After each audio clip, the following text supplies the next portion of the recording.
మీ స్పందన ఏంటి అని అడిగాడు. దేని గురించి అని అంటే, రజనీకాంత్ షోలో మీ గురించి అతను ప్రస్తావించాడు ఉండి ఎమ్మెల్యే మిస్టర్ రఘురామకృష్ణరాజు అంటే, నేను మాట్లాడింది ఒక పాలసీ మ్యాటర్ గురించి, అది ఎందుకు మీరు జనాల్ని విడదీస్తున్నారు మతాల పరంగా కులాల పరంగా అని నేను ప్రశ్నించడం జరిగింది. అది జరిగిన తర్వాత మా వాళ్ళు నాకు తీసుకుని వచ్చి చూపించారు, ప్రత్యేకంగా స్పెసిఫిక్ గా మీ గురించి కొన్ని కామెంట్స్ చేశారు అని నాకు చూపించారు. ఆడవాడు ఐఏఎస్ వాడు అంటే నోటుకు వచ్చినట్టు మాట్లాడు. ఆడవాడు ఐఏఎస్ అంటే కనీసం సంస్కారం ఉంటుంది అనుకున్నా. యూజ్లెస్ లో వాడు వీడు అని మాట్లాడుతున్నాను. నన్ను తప్పదు, నాకు మాట్లాడాల్సి ఎవడో ఆడే విజయ్ కుమార్ గారు. అది చూసి నాకు ఆశ్చర్యం కలిగింది. ఎందుకంటే ఒక సీనియర్ ఐఏఎస్ ఆఫీసర్ గా ఈ రాష్ట్రంలో అనేక పాలసీలను ప్రోగ్రాంలను డిజైన్ చేయడం, ఇంప్లిమెంట్ చేయడం, లక్షలాది మంది పేదలకు సేవలు అందించడం, వాళ్ళ హృదయాలలో స్థానం పొందడం జరిగినటువంటి ఒక ఐఏఎస్ ఆఫీసర్ గా ఉన్న విజయ్ కుమార్ ని వారు ఎన్నికైన ప్రజాప్రతినిధి యూజ్లెస్ ఫెలో అన్నారు. Cultureless brute, illogical idiot, waste fellow అని నేను అనలేనా? కానీ అనలేను. ఎందుకంటే నా తల్లిదండ్రులు నాకు నేర్పిన సంస్కారం, మా టీచర్స్ నాకు నేర్పించిన విద్యాబుద్ధులు అడ్డం వస్తున్నాయి. అలా నేను మాట్లాడలేను. అయితే ప్రకాశం జిల్లాలో 5,75,000 మంది నిరక్షరాస్యులను అక్షరాస్యులను చేసినందుకు గత 70 సంవత్సరాలలో ఈ 2 రాష్ట్రాల్లో ఏ ఐఏఎస్ ఆఫీసర్ కి రానటువంటి నేషనల్ లిటరసీ అవార్డు ఆనాటి రాష్ట్రపతి ప్రణబ్ ముఖర్జీ చేతుల మీదుగా తీసుకోవడం అరుదైనటువంటి గౌరవం. ఒక ఐఏఎస్ ఆఫీసర్ గా విజయ్ కుమార్ కి దక్కటం, ఆ అవార్డు ఇచ్చిన ప్రెసిడెంట్ యూజ్లెస్ ఫెలోనా? 2014 సార్వత్రిక ఎన్నికలు అత్యంత పారదర్శకంగా చేయడమే కాకుండా మొట్టమొదటి ఫలితం, అసెంబ్లీ ఫలితాలు, పార్లమెంట్ ఫలితాలు కూడా దేశంలో మొట్టమొదట డిక్లేర్ చేయటం, అత్యధిక ఓటర్ టర్న్అవుట్ రావడం, ఎక్కువ మంది వచ్చి ఓట్లు వేసుకోవడం, పారదర్శకంగా ప్రశాంతంగా జరగడం అనేటువంటి అంశాల మీద ఒక కలెక్టర్ గా ఐఏఎస్ ఆఫీసర్ విజయ్ కుమార్ కి ఎలక్షన్ కమిషన్ ప్రత్యేకమైన అవార్డు ఇచ్చి 25,000 రూపాయలు క్యాష్ ప్రైజ్ కూడా ఇవ్వడం అంటే ఎలక్షన్ కమిషన్ యూజ్లెస్ ఫెలోనా? అనేక ప్రోగ్రాంలో అనేక అంశాలలో ఎంతో బాగా చేశామని అనేక అవార్డులు అనేక మంది ముఖ్యమంత్రులు ఇవ్వడం విజయ్ కుమార్ కి అంటే, ఆ అనేక మంది ముఖ్యమంత్రులు యూజ్లెస్ ఫెలోసా? అమలాపురంలో ఇల్లు లేనటువంటి పేదవాళ్లకు ఇళ్ల పట్టాలు ఇవ్వడంలో గత 50 సంవత్సరాల చరిత్ర తిరగ రాశాడు విజయ్ కుమార్ అని ఇప్పుడు కూడా ముఖ్యమంత్రిగా ఉన్నటువంటి చంద్రబాబు నాయుడు గారు కేబినెట్ లో, అసెంబ్లీలో, పాలిట్ బ్యూరోలో ప్రశంసించడం చేశారంటే చంద్రబాబు నాయుడు యూజ్లెస్ ఫెలోనా? పెనుకొండలో అంతవరకు ఓట్లు వేసుకోవడానికి భయపడేటువంటి వాళ్ళకి ఒక పారదర్శక ప్రశాంతమైన వాతావరణంలో, ఫ్యాక్షనిజం పీక్స్ లో ఉన్నటువంటి సమయంలో ధైర్యంగా ప్రజాస్వామ్యాన్ని నిలబెట్టే విధంగా ఎన్నికలు జరిపించారని ఎలక్షన్ కమిషన్ 1998లోనే కమెండేషన్ ఇచ్చిందంటే ఎలక్షన్ కమిషన్ యూజ్లెస్ ఫెలోనా? గత ప్రభుత్వంలో సచివాలయాల ఏర్పాటు 1,35,000 మంది పైగా సచివాలయ ఉద్యోగులను అత్యంత పారదర్శకంగా 2 నెలల్లోనే రిక్రూట్ చేయటమే కాకుండా జిల్లాల పునర్వ్యవస్థీకరణ ఒంటి చేత్తో 13 ఉన్నటువంటి జిల్లాలను 26 జిల్లాలు ఒక్క కోర్టు లిటిగేషన్ లేకుండా, కేసు లేకుండా అత్యంత పారదర్శకంగా చేసినందుకు గాను ఆనాటి ముఖ్యమంత్రి జగన్మోహన్ రెడ్డి గారే కాకుండా యావత్తు కేబినెట్ మంత్రివర్గం అంతా కూడా కేబినెట్ మీటింగ్ లో ప్రశంసించి ఒక ఐఏఎస్ ఆఫీసర్ విజయ్ కుమార్ కి కమెండేషన్ ఇవ్వడం అనేది రాష్ట్ర చరిత్రలో మొదటిసారి జరిగింది. అంటే ఆ ముఖ్యమంత్రి, కేబినెట్ మంత్రులు అందరూ కూడా యూజ్లెస్ ఫెలోసా? ఇవి మచ్చుక్కి మాత్రమే నేను కొన్ని చెప్పాను. పేదల కోసం ఈ రాష్ట్రంలో చేసిన 3 దశాబ్దాల్లో చేసిన సేవల గురించి మాట్లాడాలంటే ఒక రోజు కూడా సరిపోదు. ఎవరైనా ఒక ఐఏఎస్ ఆఫీసర్ అవ్వాలంటే ఉన్నత చదువే కాకుండా కఠోరమైనటువంటి శ్రమ, పట్టుదల, కృషి ఇవన్నీ చేయటం.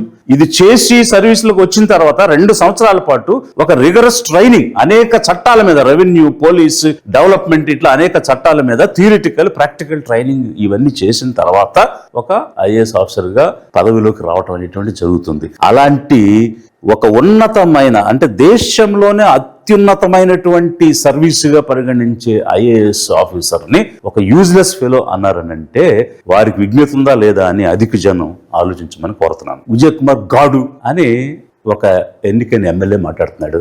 తప్పదు, నాకు ఎవడో ఆడే విజయ్ కుమార్ గారు. ఒరే రఘురామకృష్ణ అని నేను అనలేనా? నాకు చేత కదా, 10 రెట్లు ఎక్కువ అనగలను, 10 రెట్లు అరవగలను. కానీ అలాంటివి మాట్లాడడం, ఎందుకంటే మాకు సంస్కారం ఉంది.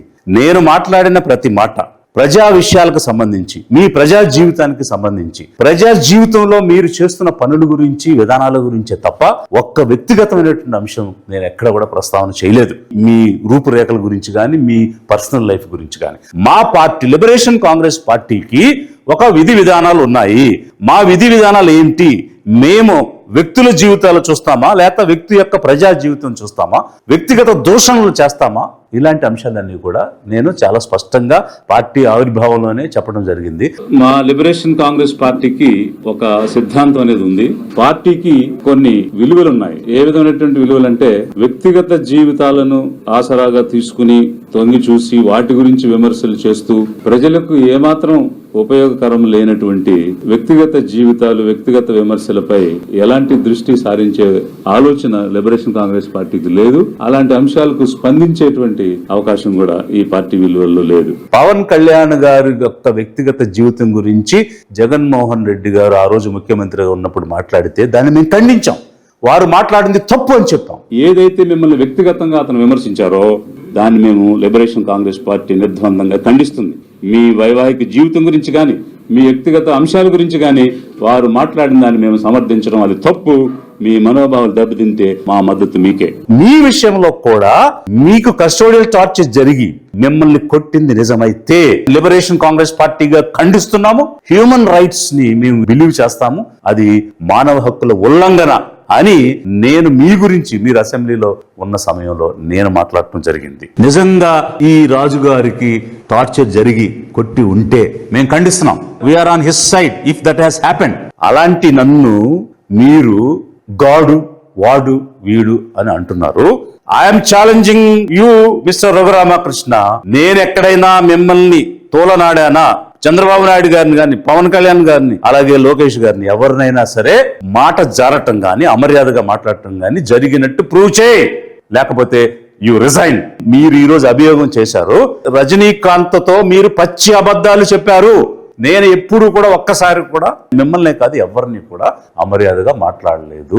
మాట్లాడినట్టుగా మీరు అన్నారు కాబట్టి మీరు ప్రూవ్ అయినా చేయండి, లేదా ఎమ్మెల్యేకి రిజైన్ అయినా చేయండి. అంటే ఎలా ఉంటుందంటే, నేను ఒక్కడనే సంస్కారవంతంగా ఉంటే వాళ్ళు నోటుకొచ్చినట్టు వాగుతూ ఉంటే మనం ఉపేక్షిస్తే లోకం అనుకుంటున్నారు సంస్కారం అని, సంఘ విద్రోహ శక్తులని అంటూ ఉన్నారు. అసలు వీరి సంస్కారం ఏమిటో జనం చూడండి ఒకసారి. పిల్లలు ఎందుకు లేరు విషయం ఇల్లే కలిసాడు సీఎం గారు కలిసిన తర్వాత క్యాట్ వాకులు అయ్యో కొజ్జేవాళ్ళగా ఏకచిత్ర కొజ్జేగాడు. నా బొచ్చు సంగతి వీడికి ఎందుకో నాకు అర్థం కాదు. అందరూ మీకులాగా పొట్టిగా, అందరూ మీకులాగా నల్లగా, అందరూ మీకులాగా వికారంగా. ఎవరు సంఘ విద్రోహ శక్తులు మతాల వారీగా, కులాల వారీగా విభజించి ఒక చిన్న నియోజకవర్గంలో మతాల మధ్య చిచ్చు పెట్టడానికి ప్రయత్నం చేసి ఇక్కడ ఒక్క హిందువు కూడా లేరా అని అడిగితే లేరన్న దగ్గర, మాకు వద్దన్న దగ్గర నేను కట్టే తీరుతాను అని చెప్తున్న వారు సంఘ విద్రోహ శక్తులా? ఇక్కడ ఒక్క హిందువు కూడా లేడా?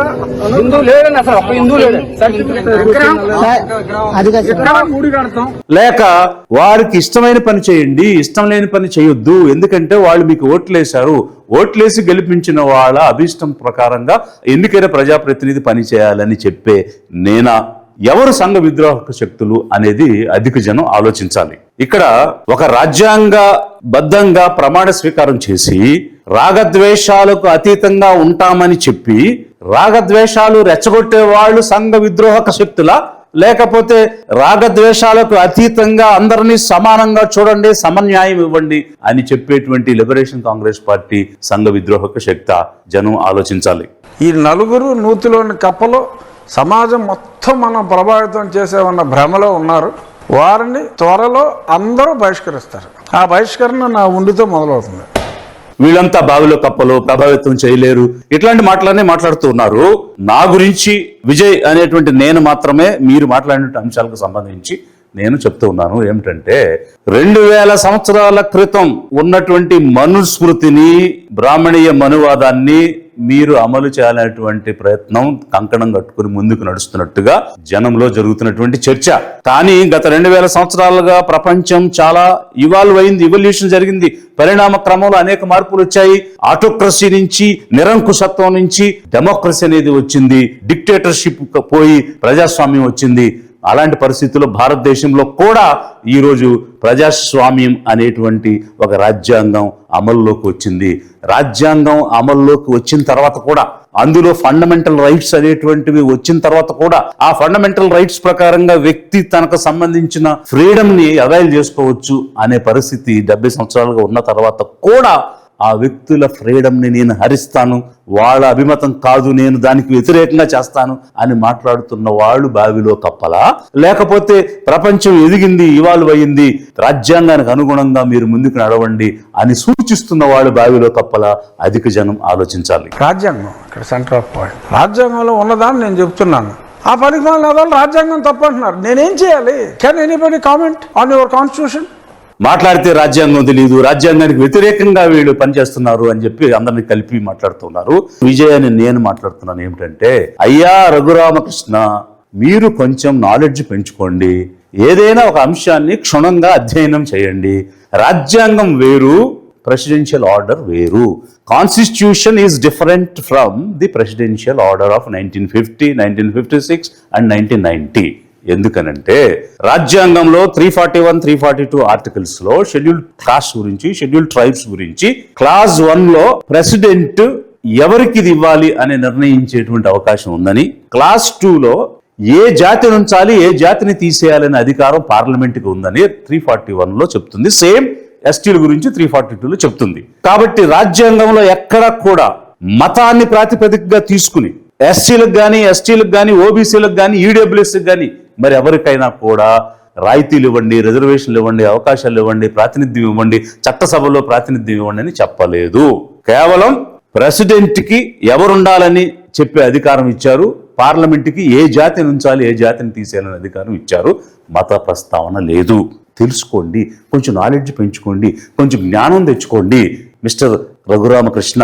ఎందుకంటే ప్రెసిడెన్షియల్ ఆర్డర్ అనేది it is flowing from article 341 and article 342. మీరు టీవీ షోలోకి వెళ్ళి దోమ కొడుతుంటే టాప్ అని కొట్టినట్టు మీ తొడ కొట్టుకుంటున్నారు. అక్కడికి పాపం రజనీ మిమ్మల్ని అడుగుతున్నాడు, విజయ్ కుమార్ అని మెన్షన్ చేస్తుంటే వాడికే అని చెప్పి టపామని కొడతా ఉన్నారు.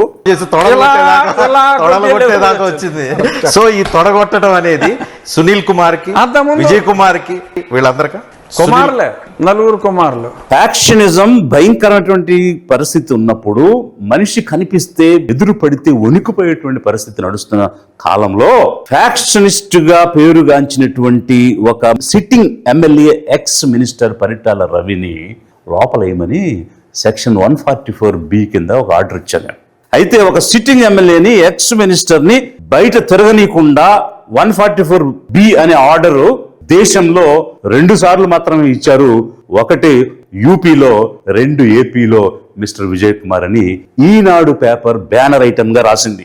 ఏమిటి అని అంటే, ఎన్నికలు ప్రభావితం చేస్తున్నాడు, హింసను ప్రేరేపిస్తున్నాడు, ప్రశాంతంగా జరగనివ్వడం లేదు, ఇతను లోపలేయండి అని చెప్పి నేను ఆర్డర్ ప్రొమల్గేట్ చేశా. అయితే అతను భయంకరమైన ఫ్యాక్షనిస్ట్ కదా, ఆర్డర్ ఇచ్చారని చెప్పి ముడుచుకుని లోపల కూర్చోలే, హడావుడిగా బయలుదేరాడు. 5 సుమోల్లో మంది మార్బలను వేసుకుని అర్ధరాత్రి 12 అవుతున్న సమయంలో నేను ఛాంబర్లో, సబ్ కలెక్టర్ ఛాంబర్లో కూర్చుని ఎలక్షన్ డ్యూటీలు వేసుకుంటూ ఉంటే టక్ టక్ మన లోపలకు జనాలు వేసుకుని వచ్చేసి, నేను ఒక ఎమ్మెల్యేని, నేను ఒక ఎక్స్ మినిస్టర్ని, నన్ను అరెస్ట్ చేస్తావా, నా మీద నువ్వు ఆర్డర్ ఇస్తావా అని చెప్పి నన్ను అరవడం మొదలుపెట్టాడు. నేను దానికి ఏం చెప్పానంటే, ఆల్రెడీ లోపలేమని ఆర్డర్స్ నేను ప్రొమల్గేట్ చేశాను, అయినా నువ్వు ఎలా బయట తిరుగుతున్నావు, టేక్ హిమ్ అవే అని చెప్పి అక్కడ ఉన్నటువంటి ఇన్స్పెక్టర్ని గర్జించాను. వెంటనే అతను పట్టుకోవడం ప్రయత్నం చేస్తే తప్పించుకుని మళ్ళీ 5 సుమోల్లో పారిపోతూ ఉంటే, ఊరి పొలిమేరలు దాటక ముందే నేషనల్ హైవే మీద రైలు గేట్ వేయించి 5 నిమిషాల్లో పట్టుకొచ్చి లోపలేశాను. నువ్వు నాకు తొడలు చూపిస్తావు, నీ తొడలు ఆహా ఆర్ఆర్, ఓహో ఆర్ఆర్, హైలెస్సా రాజు అనే నీ పెంపుడు కుక్కలకు చూపించుకో. నీ బీరు బిర్యానీకి ఆశపడి నీ వెనకాల నీ బాంచనని చెప్పి వస్తున్నారే, వాళ్ళకి నీ తోడలు చూపించుకో మిస్టర్ రఘురామకృష్ణ. ఈ TV9 షో తర్వాత నేను చూశాక కొంత ఫీడ్బ్యాక్ కూడా నాకు వచ్చింది. అయితే నేను ఒక ఫ్రెండ్లీ ఫీడ్బ్యాక్ రజనీకాంత్ కూడా నేను ఇవ్వాలనుకుంటున్నాను. ఎందుకంటే మీరు ఒక సీనియర్ జర్నలిస్ట్ గా ఐ రెస్పెక్ట్ యూ. అయితే మీరు దానికి క్రాస్ ఫైర్ అని పేరు పెట్టారు. అసలు ఎక్కడ మీరు క్రాస్ చేశారు అతన్ని? నమస్కారం. శాసనసభ డిప్యూటీ స్పీకర్ రఘురామకృష్ణరాజు మనతో ఉన్నారు. Q&A ప్రశ్న జవాబులాగా ఉంది తప్ప మీరు ఎక్కడ క్రాస్ చేసినట్లేదు. అతను ఒక పక్క వాడు వీడని గాడని పర్టికులర్ గా మాట్లాడుతుంటే అది అన్పార్లమెంటరీ లాంగ్వేజ్. మా ఫోరం మీద మా షోలో మీరు అట్లా మాట్లాడటం కరెక్ట్ కాదు అని కనీసం ఖండనివ్వలేదు రజనీ మీరు. రెండో అంశం ఏంటంటే, అసలు అనేక కామెంట్స్ అనేక ఫీడ్బ్యాక్స్ వస్తున్న అంశం ఏంటంటే, నేను కూడా ప్రశ్నించాను.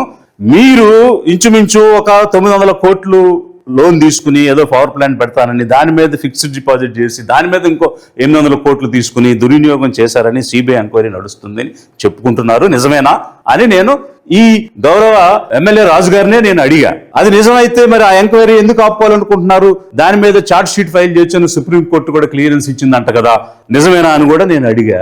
మరి మీ క్రాస్ ఫైర్ లో ఏం ఫైర్ చేశారు సార్? మీరు ఏం క్రాస్ చేశారు, ఏం ఫైర్ చేశారు? అదేదో ప్రశ్న జవాబులాగా ఉంది తప్ప మీరేమి క్రాస్ ఎగ్జామినేషన్ ఏమి చేయలేదు, క్రాస్ ఫైర్ చేయలేదు. మీ టైటిల్ ప్రకారంగా మీరు ఆ షో చేయాలి కదా. కనీసం బ్యాంకులకు సంబంధించి ప్రజా ధనాన్ని మీరు దుర్వినియోగం చేశారా? బ్యాంకులో ఉండే డబ్బు చైర్మన్ కాదు, లేకపోతే అక్కడ ఉండే ఆఫీసర్ది కాదు, జనం దాచుకున్న డబ్బు అది. It's a public institution. Public institutions లో మీ డబ్బు ఉంది, నా డబ్బు ఉంది, దాని దుర్వినియోగం అయిపోతుంటే ఇప్పటికే చాలా మంది 1000 కోట్లు ఎగ్గొట్టేసి వెళ్ళిపోయారు. సుబ్రహ్మణ్యం లాంటి వాళ్ళకి OTS లో 1000 కోట్లు ఇచ్చేశారని మన పేపర్లో చదువుతున్న సందర్భంలో ఇదేమవుతుంది అని జనం తరపున మీరు క్రాస్ ఫైర్ చేయాలి కదా రజనీ. ఎందుకు అడగలేకపోయారు? గౌరవనీయ చంద్రబాబు నాయుడు గారు, మీ తెలుగుదేశం పార్టీని ఇతను భయంకరంగా ముంచేస్తున్నాడు, నాశనం చేసేస్తున్నాడు ఇతను చేసేటువంటి చర్యల వల్ల. గతంలో వైసీపీని ముంచాడు, ఇప్పుడు తెలుగుదేశానికి వచ్చాడు. ఒక్క క్రిస్టియన్ గాని, ఒక్క ముస్లిం గాని, ఒక్క బలహీన వర్గాలకు చెందిన వారు ఎవరు కూడా మీ తెలుగుదేశం పార్టీకి, జనసేన పార్టీకి ఓట్లేసే పరిస్థితి లేదు. ఎందుకంటే అతను తెలుగుదేశంతో పాటు జనసేన వాళ్ళు కూడా తీసుకుని వెళ్ళి అక్కడ ముందుగానే ప్లాన్ చేసిన విధంగా ఒక షో నడిపించి అక్కడ ఒక గొడవను క్రియేట్ చేసి నా మీద దాడి జరిగింది అనేటువంటి ఒక ఎలబీని క్రియేట్ చేశారు. పోలీసుల సహకారంతో గుడి లోపలికి వెళ్లి పూజలు చేసిన తర్వాత రఘురామ వెళ్లిపోయారు. అయితే రఘురామ వెళ్లిపోయిన తర్వాత రామాలయం కట్టాలనుకుంటున్న వారు, వ్యతిరేకిస్తున్న దళిత వర్గాలు పరస్పరం రాళ్లు రువ్వుకొని దాడులు చేసుకున్నారు. పోలీసులు వారిని అదుపు చేశారు. మీరేమో నమ్మేసి ట్వీట్ చేశారు. మీరు ట్వీట్ చేశారు, ఉప ముఖ్యమంత్రి పవన్ కళ్యాణ్ గారు కూడా ట్వీట్ చేశారు. సార్ మీరు ట్వీట్ చేశారు, కానీ అసలు అక్కడ FIR లో రఘురామకృష్ణరాజు అనే పేరే లేదు. రఘురామకృష్ణరాజు మీద దాడి జరిగినట్టు FIR లేదు. అసలు అతని మీద ఎలాంటి దాడి జరగకపోయినా కూడా మీరు దాడి జరిగిందని ఏకంగా ట్వీట్లు పెట్టేశారనేది ఒకవైపు అయితే, మీ పార్టీని అతను ముంచేస్తున్నాడు. దానివల్ల ఈ వర్గాలు ఎవరు కూడా మీకు ఓట్లు వేయడం లేదు. అది మాకు మంచిదే. క్రిస్టియన్స్ వేయరు, ముస్లింస్ వేయరు, బలహీన వర్గాలు వేయరు. అది మా లిబరేషన్ కాంగ్రెస్ పార్టీకి ఏమైనా మేము అడుగుతాం, అంతవరకు బాగానే ఉంది. కానీ మా లిబరేషన్ కాంగ్రెస్ పార్టీ యొక్క కన్సర్న్ ఏంటంటే, సమాజంలో చిచ్చు పెడుతున్నాడు, ద్వేషాన్ని పెంచుతున్నారు, మతాల మధ్య గొడవలు వచ్చే విధంగా ప్రయత్నాలు చేస్తున్నారు, వద్దన్న పని చేసే వాళ్ళందరినీ మనోవేదనకు, బాధకు గురి చేస్తున్నారు. ఇలాంటి ప్రతినిధిని మీరు ఆపలేరా? మీ చేత కాదా? అడ్డుకట్ట వేయలేరా? మీ పార్టీని నాశనం చేసుకుంటారా? చేసుకోండి. కానీ సమాజం కోసం లిబరేషన్ కాంగ్రెస్ పార్టీ నుంచి నేను మిమ్మల్ని డిమాండ్ చేస్తూ ఉన్నాను, అతని అరాచకాలు అరికట్టండి, సమాజంలో తీసుకొచ్చేటువంటి విద్వేషాలను ఆపండి, రెచ్చగొట్టేటువంటి గొడవల్ని నిలువరింప చేసి ప్రశాంతమైనటువంటి వాతావరణం ఒక ఉండి నియోజకవర్గంలోనే కాదు రాష్ట్ర వ్యాప్తంగా తీసుకురండి. మీది నిజంగా సెక్యులర్ పార్టీ అయితే లిబరేషన్ కాంగ్రెస్ పార్టీ మిమ్మల్ని డిమాండ్ చేస్తూ ఉన్నది. 80% పైన ఉన్నటువంటి అధిక జన పేదలకు లిబరేషన్ కాంగ్రెస్ పార్టీ నుంచి కోరుతూ ఉన్నాను ఏమిటనంటే, ఏదో ఒక పార్టీ కదా, ఏదో ఇచ్చేస్తున్నారు కదా, ఇస్తానన్నారు కదా అని ఓట్లు వేసేయటం కాదు. ఇలా ఏదో ఒక పార్టీ అని, ఏదో రూపాయి ఇచ్చాడని ఓట్లు వేసేస్తే ఇలాగే మనం కూలిచ్చి తన్నించుకున్నట్టు అవుతుంది. కాబట్టి ఇక మీదటైనా మేల్కొనండి, ఇక మీదటైనా చైతన్యం తెచ్చుకోండి. మన ఆత్మగౌరవాన్ని నిలిపే పార్టీ ఏది, మన పేదల నుంచి వచ్చిన నాయకత్వం ఉన్న పార్టీ ఏది, మన పార్టీ ఏది అని చూసి మన పార్టీకి ఓట్లు వేసుకోవాలి అనే ఆలోచన ఇక మీదటన్నా చేయండి. మన ఓట్లు మనం వేసుకుందాం, చర్చించండి, ఆలోచించండి, అధికారంలో అడుగు పెడదాం, సిద్ధపడండి.